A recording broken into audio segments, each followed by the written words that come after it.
listeners this morning too. We want to talk pensions. Sure. What are pensions? Thank you.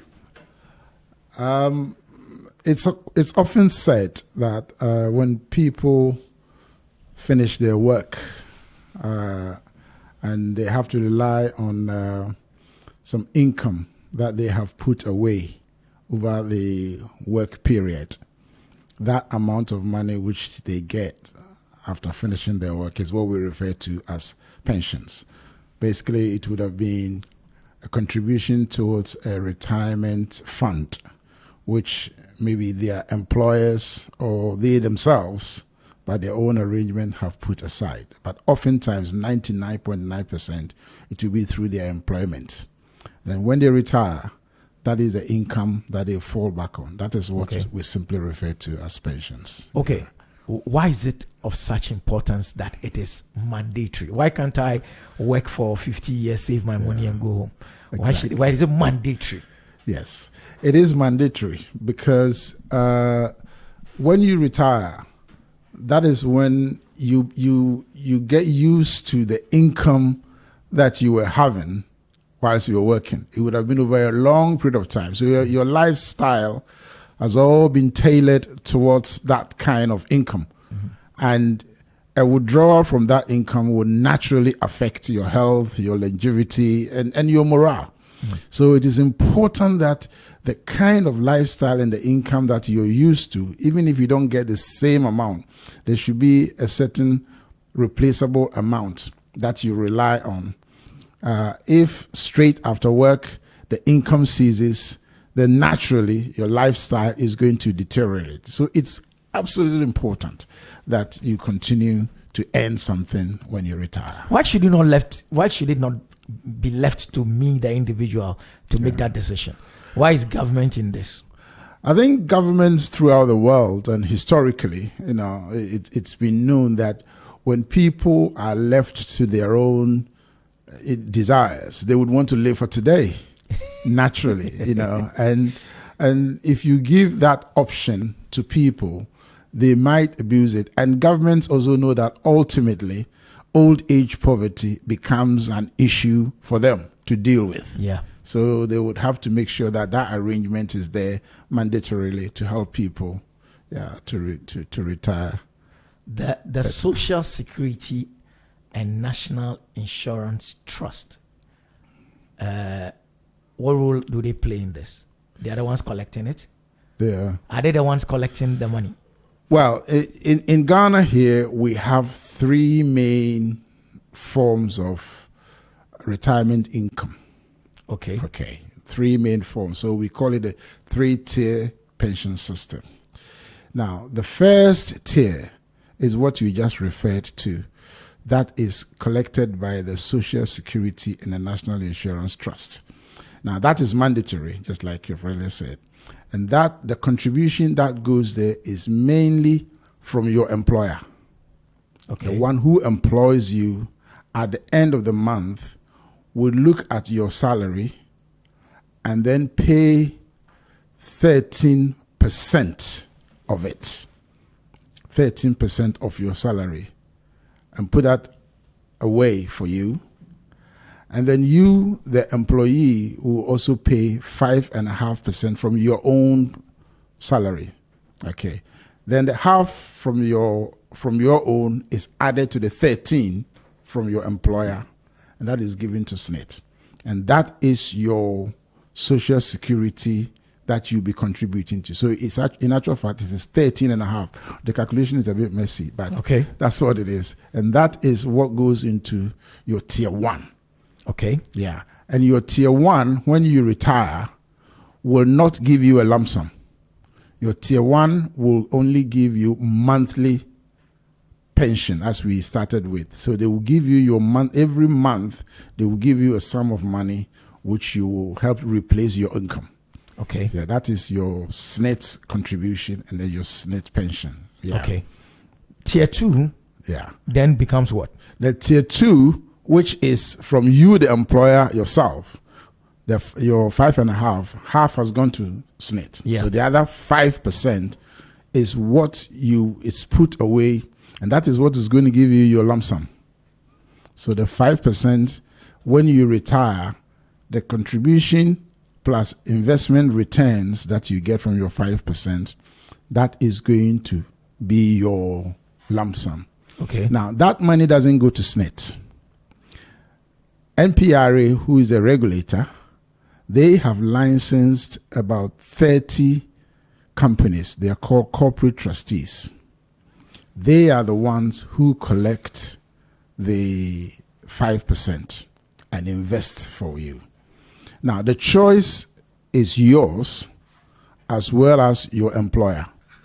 Because oftentimes, because you work, your employer will decide that I want Z-Tech Company Limited to manage our pensions for us. If so long as Z-Tech is licensed by NPRA as a pensions company, then Z-Tech will manage it for you, and they will manage it throughout. And when you retire, Z-Tech will give you the entire amount plus your investment returns as your lump sum. Yeah. Okay. Then tier 3. So basically, after adding the 13.5 and the 5%, you can see that it's 18.5. Yeah. Now the 18.5 is mandatory. Every worker has to contribute towards the 18.5, and the arrangement is what I've just discussed. Then, just like we were saying that, why don't we leave it to the individual's own, desires and so on. So the government knew about that. So when they were introducing the new pension law, they said that, look, if you want to contribute towards your pension, you can contribute as much as 35% of your income, tax-free. Now, this 18.5 that we talked about is tax-free. You can contribute as much as 35% tax-free. So you, the individual, then you make a decision. Look, okay, if I'm going to be paying hefty tax on my income, but I can save the same amount of money and then tax-free, then why not? So you see that when you take 18.5 away from 35, you're left with 16.5. Now that 16.5 is your choice for tier 3. So you can then make a decision that I am going to contribute 16.5% of my salary towards my tier 3. Now, that is voluntary. Nobody forces you to do that. But if you do it, the advantage is that you don't pay tax on it.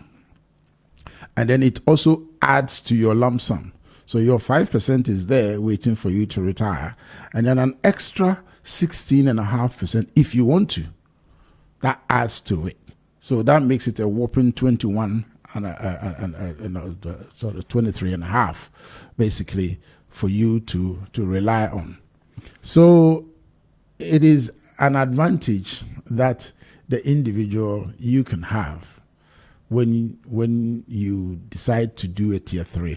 Now, the tier 3 comes in different forms. Now, I have just talked about a tier 3 for somebody who is employed, who has to make that choice. Now, there are people who are self-employed. There are people who work on their own. Artisans, masons, carpenters, traders, spare parts dealers, and so on and so forth. They don't have a regular income. They get as much as will come to them, Now, they are the main target of the tier 3 because there is no employer to deduct some and put them away, and because there is no compulsion, the law says that, look, if you want to, you can put as much as you like 35% into your tier 3. And most people who do tier 3 are these artisans, and they form themselves into associations and groups and unions, and they contribute together, which is very, very useful for them. Yeah. So that caters for those in the informal sector. Informal sector, yes. Wow, interesting. First of all, let's talk about them. In terms of numbers, ballpark figure off the top of your head, what percentage of the informal sector is doing tier 3? It's quite low, I have to admit. It's at the end of the last quarter, it was about 9%.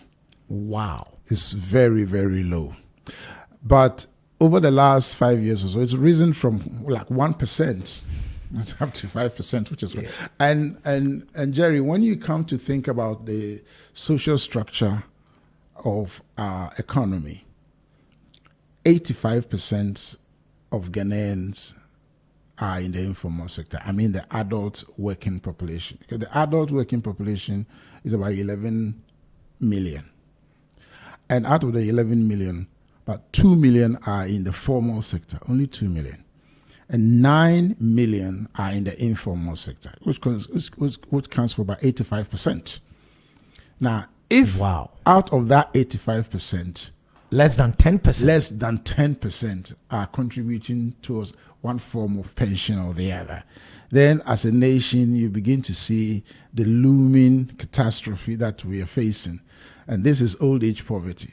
And then it will come back to the government to have to find some kind of arrangement to look after these people, because you can't afford to have a bulk of your population being, without any income.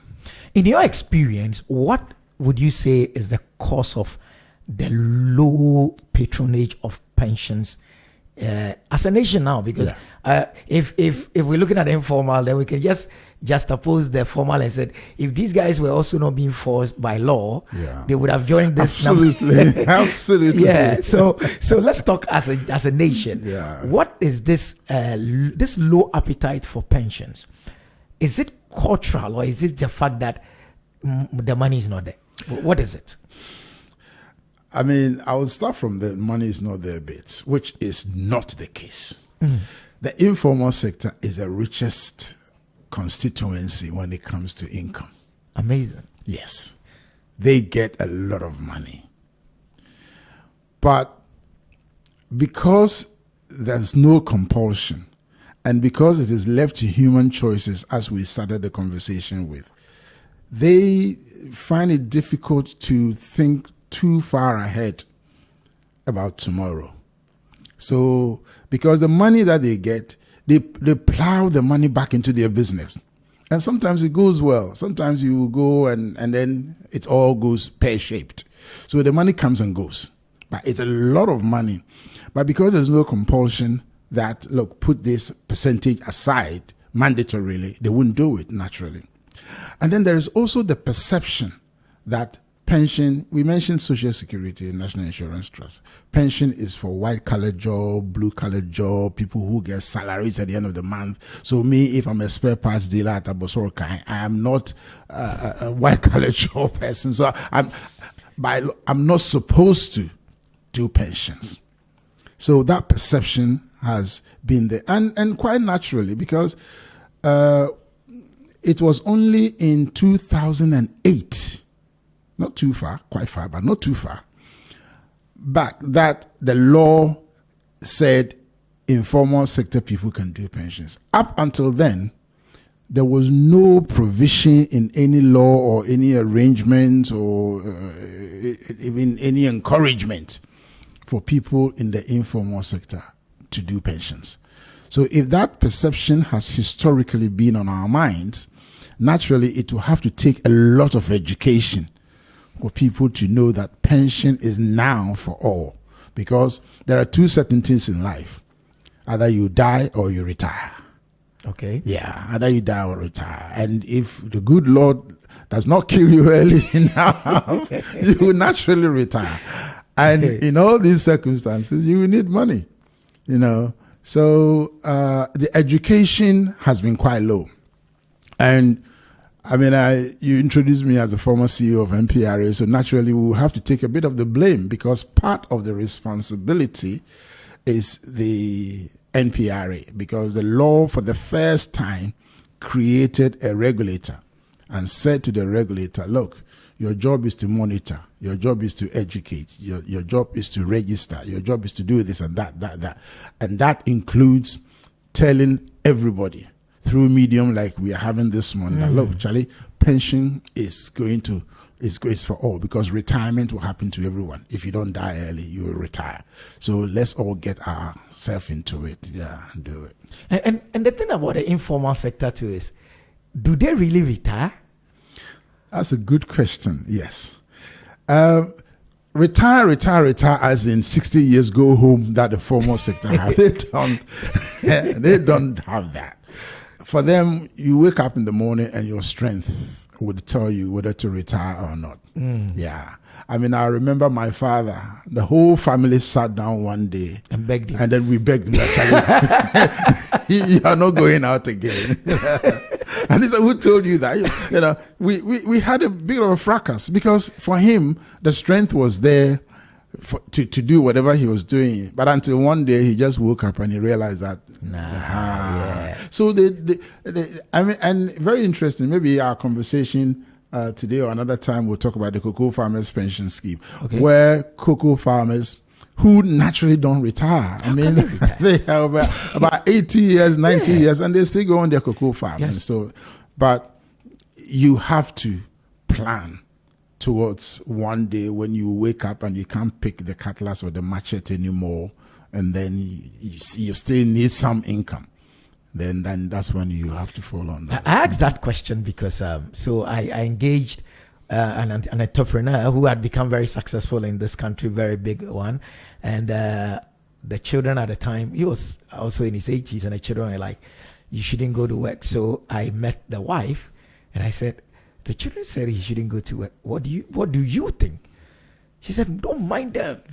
If he doesn't go to work, he will actually die. That is why he should actually go to work, you know. So I know that for them, the notion of retirement is not something that comes naturally to them. Absolutely. Does our culture play a role in this low appetite for pensions? A culture is a fact. So I talked about perception and culture. The perception and culture go together. Yeah.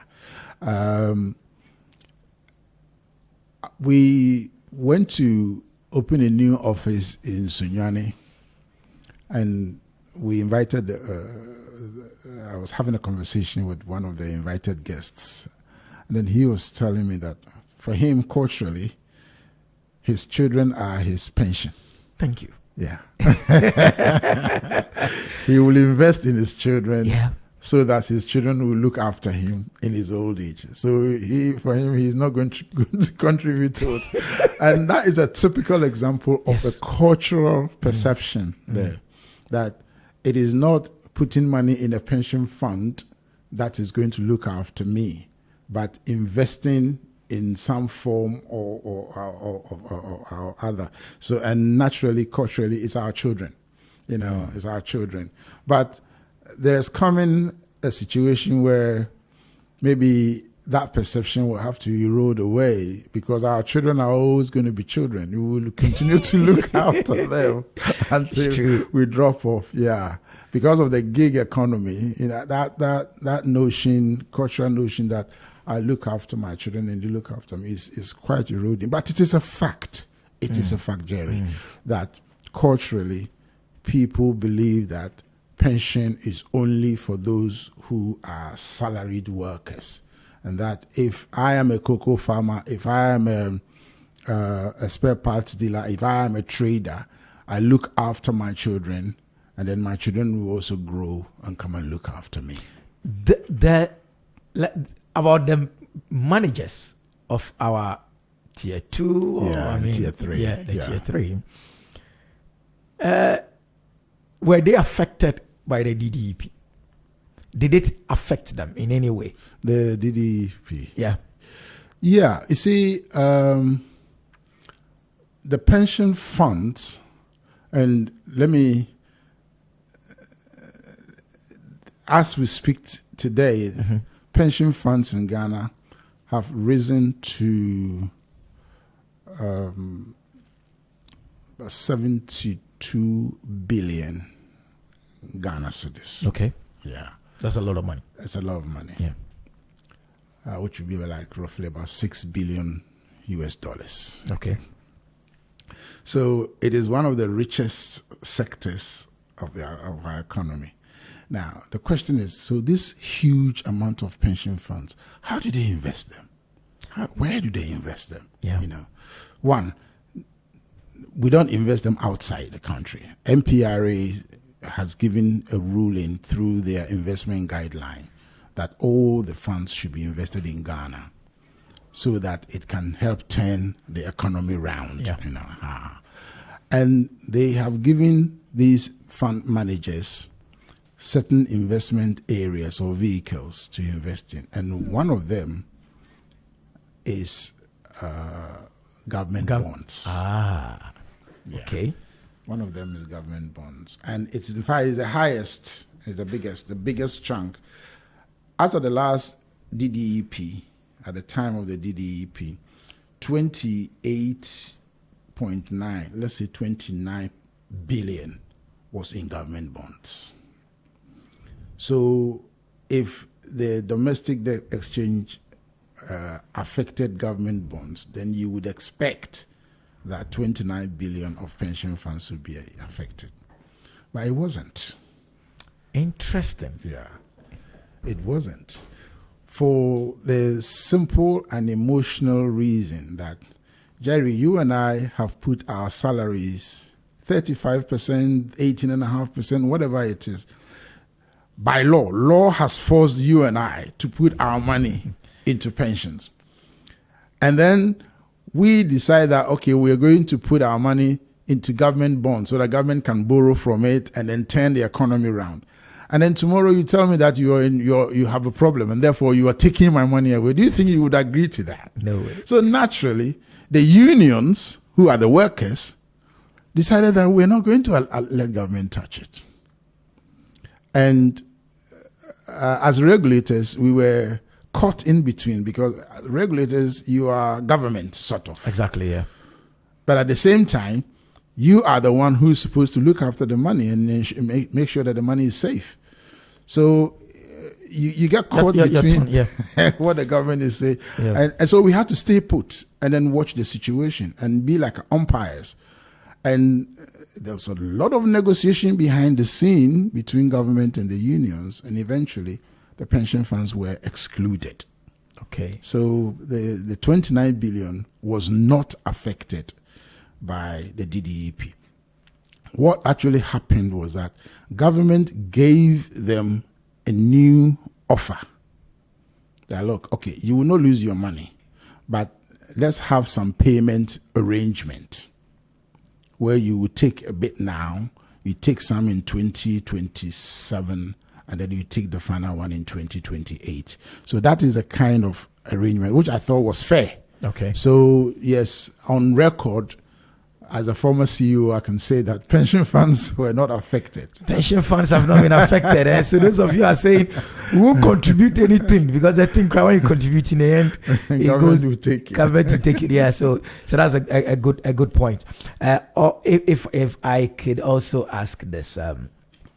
So pensioners now, my money is small. This money doesn't really do anything for me. Inflation, when I was earning this, what do you say to someone who has been convinced by a pensioner that it's not worth doing, because at the time you are old, the money will be peanuts? Yeah. Well, adequacy of pension is a big subject. When you're contributing to pensions, one thing that you need to understand is that your income now is, let's say, is 100%, and you're only taking 18.5 into your pension. So you yourself, you need to know that it's only a small fraction of my salary that I'm putting away. So naturally, that 18.5% is not going to be like the 100 you are used to. Yes.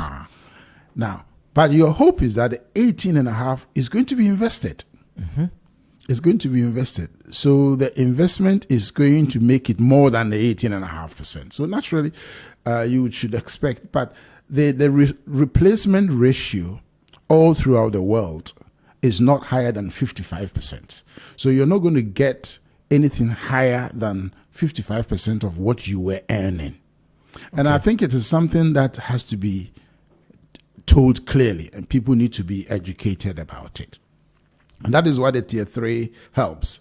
It helps to bolster it beyond the 55%. Yeah. Okay, yeah. And some people can go as much as 80%, especially in developed economies where the monies don't depreciate value easily. I mean, I remember going to US a few years back, and I went into a hotel, Best Western Hotel.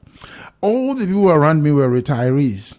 You go to the gym, everybody is retired. You go to the restaurant, and in US, people enjoy life after retirement. They come with their grandchildren and stuff like that. I'm like, wow. Yeah, we, when we're getting to 60, we start shaking. We start shaking. But for them, that's when life begins, So the concept is not a bad concept. It's not a bad concept to contribute towards retirement, because that is where your strength has gone down. You can't work anymore, and this money is now going to come in as your retirement income.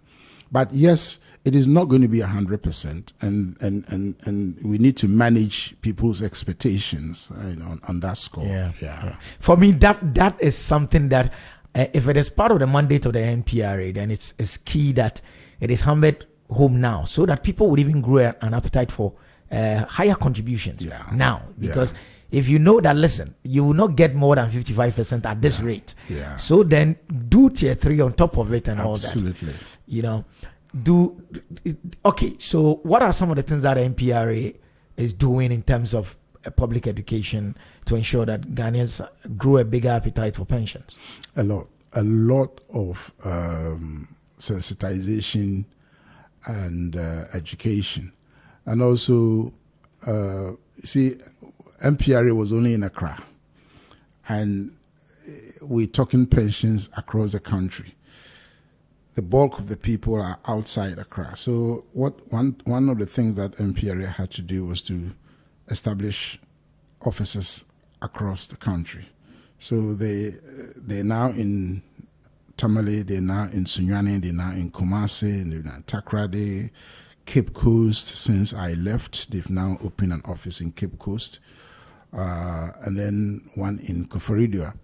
I think the aim, when I was there, the aim was to hit all the 16 regions, but naturally you need to have some funds to do that. So the offices are spreading across the country, and the mandate of the zonal officers is to help with the education and sensitization. It's very, very key. Until we reach the entire length and breadth of the country and tell people that, look, pension is for all, we're always going to have these low numbers that we're talking about. Okay. Yeah. What is micro pension? Micro pension is a tier 3 pension. Okay. Now, the word micro means small. Mm-hmm. Okay. So you set up a scheme for a small number of people. Let's say hairdressers. So you target only hairdressers. And then you say that, look, on average, hairdressers will earn X amount. Now, we can put in any amount, a small amount of it, into your pension. So it is for a small group of people with specific rules, scheme rules for them. And then the good thing about micro pension is that it tells you that, look, when you contribute any amount, we divide them into 2 portions. One portion is towards your retirement. You can't touch it. You say 60% towards your retirement. Then there's a 40% which is towards savings. Okay. If anything should happen and then you want to fall back on it, that money is there for you. Okay. So it's sort of a compulsory savings. If you don't need it, it can go into your pensions. But if you need it, it is always there. The rules will set it up like, okay, you cannot go into it until 2 years time or 1 year time or 5 years time. That it depends on your own micro rules that you set. So that is the beauty of it. So you are contributing into 2 funds. If you do 1 CD, they'll put 60 Ghana, and then 40 here. And then the 40, you can always have access to it too. Yeah. And that is, in a nutshell, that's what micro pension is. And there are micro pensions companies or firms? Yes. So the pension companies set up the micro pension. Okay. Yeah, and then they target specific group of informal sector workers. I've mentioned the hairdressers because I do know that I was very, very interested in that, and I helped to develop the micro pension for them. We're looking at GPRTU, who are all over the country, set up micro pensions for them, as well. And so that in a sense was okay. So I know of micro insurance and the fact that it was pushed heavily by tech. Yeah. I know Momo and this and phone and all that. Is the micro pension space also making use of tech, or in pensions in particular? Absolutely, yeah. I mean, if you let me tell you a story before I continue. When I was first appointed as CEO, and I was introducing diaspora pension. Okay. To people who are in the diaspora, and try to convince them to contribute towards pension, because eventually they will come to home. Yes. Yeah. And I was given examples of some of the corporate trustees that do that, and I mentioned a particular corporate trustee's name. Okay. In my speech. Kamsi bombardment. I am. It means that I am promoting that particular corporate trustee. I didn't even think about it. It just came out of nothing, and I really got berated for doing that. So when I'm asked, you don't want to mention brands, otherwise you're in trouble. you are being biased. You're marketing. Absolutely. You are doing marketing for one company. I can understand that. But you're saying there are micro pension schemes which are done by the ones you've already licensed. Yeah. They set it up and then they target these guys. Because I know the microinsurance space also was well resourced in terms of tech, and it was easy for the micro person to be able to send a memo of 1 Ghana, 2 Ghana. Yeah. See, I said that I gave you that story because I was going to make reference to Momo. Okay. When you go on the Momo app, okay, and you go into the second page, you will see as a pension schemes. Okay. So I mean, this is a typical example of how the Momo Tech uses, our pension uses that and they have them for Vodafone, which is now what's the new Telecel. Yeah. Okay. They have them for that, and then AT Cash, and then the Momo. They all of them utilize them. So the pension companies have managed to talk to the MNOs, the money. So if you do star 170 hash, and it takes you to the page, you go to financial services. Yeah. That brings you to the second page, and then here you have one bank service, savings, loans, pensions, and investments. Absolutely. Yeah. Oh wow, okay. That's good to know. It's 8:53. We're talking to Mr. Hayford, Attah Krufi, who happens to be the former chief executive of NPRA. We're talking pensions today. If you want to join us, the line is 054432 1019 0544321019. Send us a WhatsApp about pensions, and then we'll put the message to him. You can also follow us on ZFMGH. That's the handle for our social media platforms, Instagram, X, and Facebook. That is at ZFMGH, ZEDFMGH. And then on TikTok and YouTube is at Z Multimedia. The website is zmultimedia.com. It's quite an interesting conversation we're having. We would converse into this customer service and experience moment a little. We beg customer service and experience. The pensions questions are coming, so we'll push the customer service into the next hour, but it will definitely be before science and tech, so that you don't miss out on that as well. Let's come to the pensioners and their health. For me, the health of the pensioner is of such importance that we need to talk about that. Someone had said, and my good friend Mr. Elvis Daku has always made that argument quite recently, quite vociferously, that there's a suggestion that why don't you link these three very important things: your tax, your pensions, and your health insurance, so that a portion of your tax that you're paying will go to pensions and a portion goes to health insurance, and that would convince people to pay their tax a lot more. Yeah, I think it's a good idea that can be explored. But Jerry, let me say this. You remember I said that 13.5% of your pension contribution goes to SNIT. SNIT, yes. Now, SNIT doesn't keep the entire 13.5. SNIT gives 2.5% of that money to the National Health Insurance Scheme. I'm trying to bring the health and pensions into. So when a worker contributes 18.5% of his or her salary into pension, 2.5% is actually towards his or her health. It goes to NHIS. Now the question is, what do NHIS do with that money? Now that money is supposed to provide free health care for the worker. But we are not feeling that side of the contribution. We're not feeling it. It has always been the question that should MPRA even regulate that side, the 2.5, which is actually a pension contribution. But this pension contribution is not going to come to the worker when he or she retires. It is going to be invested in his or her health. So pensions and health are already bedfellows. Yes, they go together.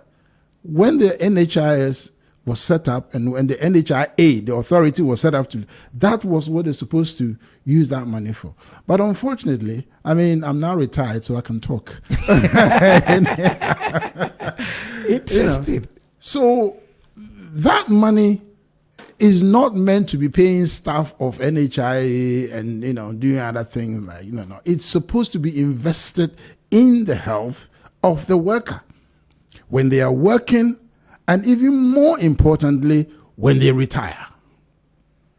So we need to look at that. When we're talking about the Social Security story, there's a link from when the child is born. I mean, from age 0 to age 3, in Ghana here, we don't have any provision for the children. But from age 4, when they start KG, they're supposed to have free education up to, senior high school. That is a Social Security provision. And then they will go into a higher school, which then they fall out of the Social Security. Exactly. Yeah. And then they start working. And then the come back yes, they come back into it. Okay. So, I mean, in developed economies, as soon as the child is born, right through to when they enter university, they are within the Social Security chain. But we can't afford that. So they fall out and then come back in when they work. And then when they retire, the NHIS is supposed to provide for that when they retire. So the whole spectrum of a Social Security care, which as a country we are not having a good conversation about. So the question you asked me is a very, very important question that we need to look at how pension contribution feeds into healthcare. Because it's what you're saying is something that I don't think the average guy on the street knows. Yeah. Whose responsibility is it to go educate the populace that, listen, contribute, be interested in it, because some way, somehow, your health care is tied to this. It's tied to it. A lot of people don't know this. I don't know, the story has not been told very well. And so, and when SNIT have not paid the NHIS, can't see, the pressure goes on to MPRA. SNIT is not paying. So, and as soon as the money goes to NHIS, then the pensioners don't have any access to it anymore. But they will tell you that you get free national health card.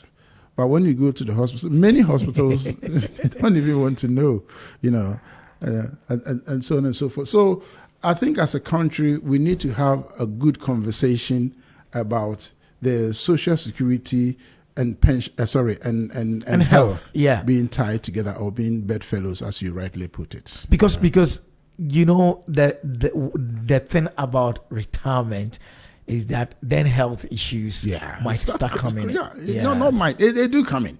They come in. Yeah. When you retire, that is where you see all the hidden, the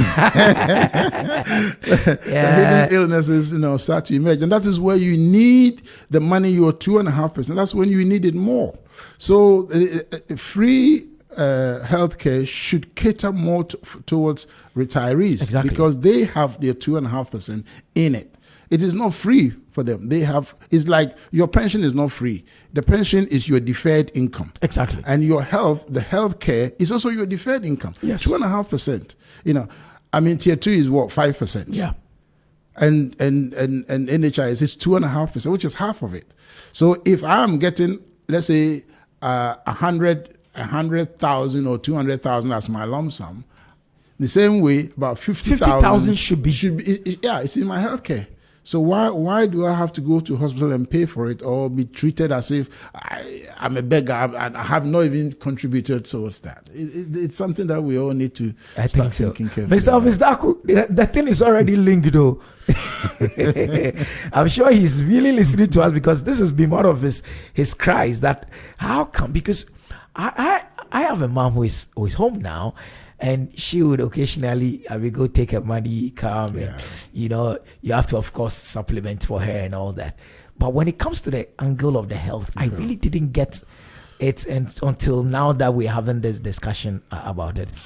Okay, so listeners, it's true. And it's third hour, the fourth and final hour of the show. And it is true that, yes, we were supposed to have science and tech. We'll be doing science and tech, but we want to at least get as much information from the former chief executive of NPRA, Mr. Hayford, Attah Krufi. He's here. He's in the studios. We're having a good conversation on pensions. What you don't understand, let us know. Send us your comments. I'm going to read them. I'm going to try as much as possible to get as many answers from him before he takes leave of us. Someone's question is, what's the difference between pensions and retirement? Mm-hmm. And that's a good one, because on the streets I hear that he's gone on pension, he's gone on retirement. What's the difference? Okay, the pensions is simply put, the pensions is the money. So you can't go on pension. You cannot go. So that terminology is wrong.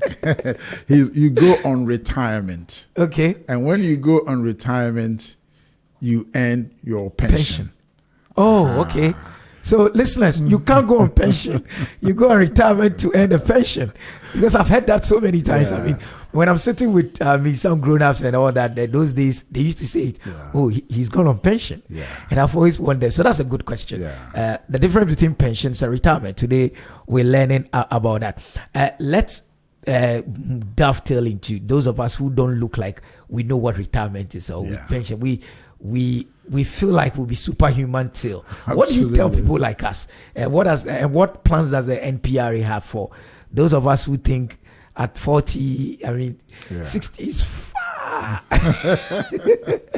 Yeah, I think basically, as part of our conversation, we talked about the certainties in life.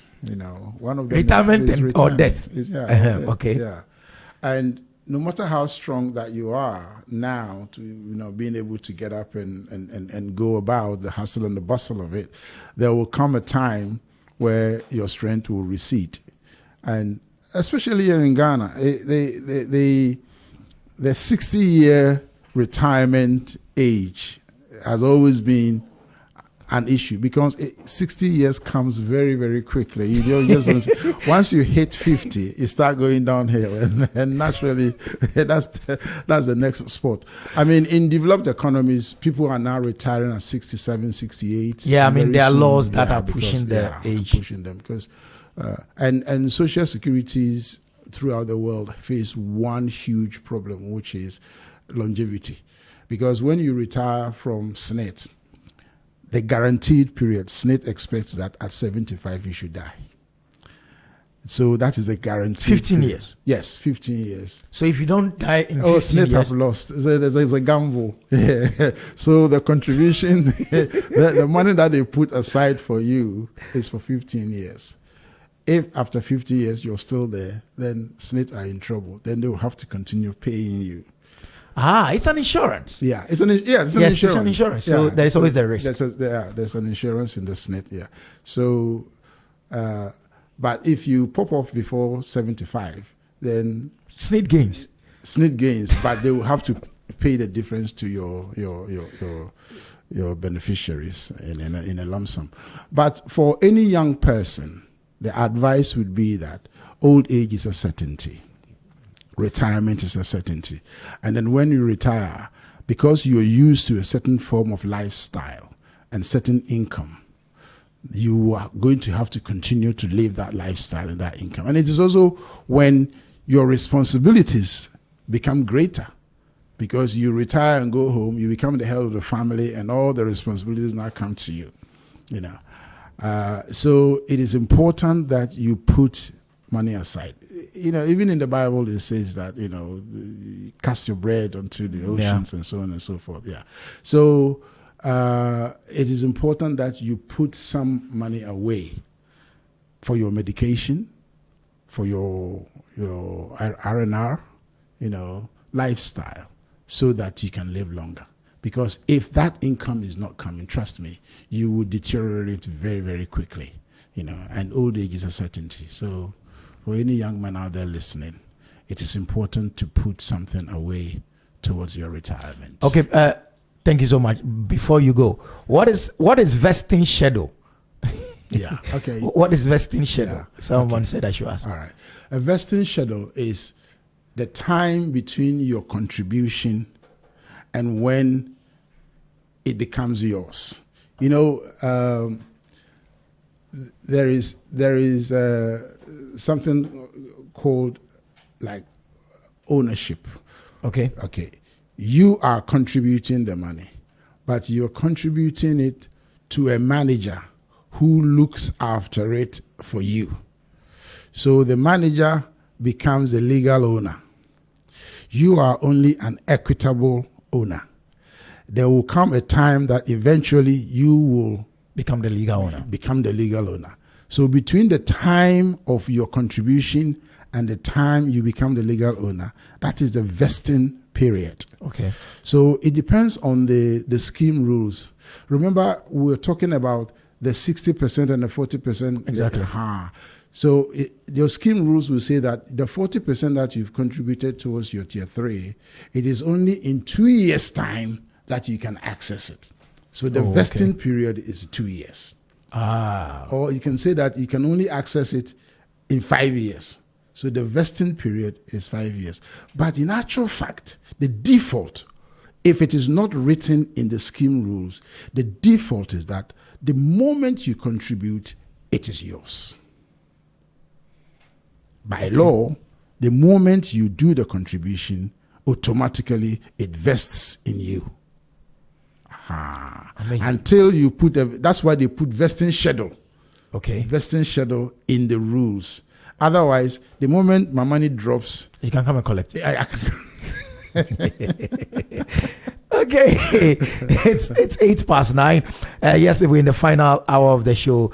Science and Tech Wednesdays, and we have our tech, the go-to tech guy standing here waiting for his PA to come in. But before he does that, we'll ask Mr. Krufi for his final words before we ask leave of him. Sir, any final words on this whole pensions discussion? Thank you, Jerry. First of all, if anybody out there listening, the pension is for all. The perception that pension is for white-collar job or salaried workers is something that needs to be, blown and thrown away. Since 2008, the law has made it possible for every Ghanaian to have a pension, one form or the other. Some are mandatory, some are voluntary, but every Ghanaian is entitled to have a pension because everybody will retire, and when you retire, you will need an income to fall back on. So all Ghanaians out there, please sign up on one pension scheme, and there are corporate trustees who are there, or you can go to SNIT. SNIT is a public institution. I can talk about that. You can go to SNIT and they say, you want to sign up. SNIT will be obliged to sign you up for a pension scheme.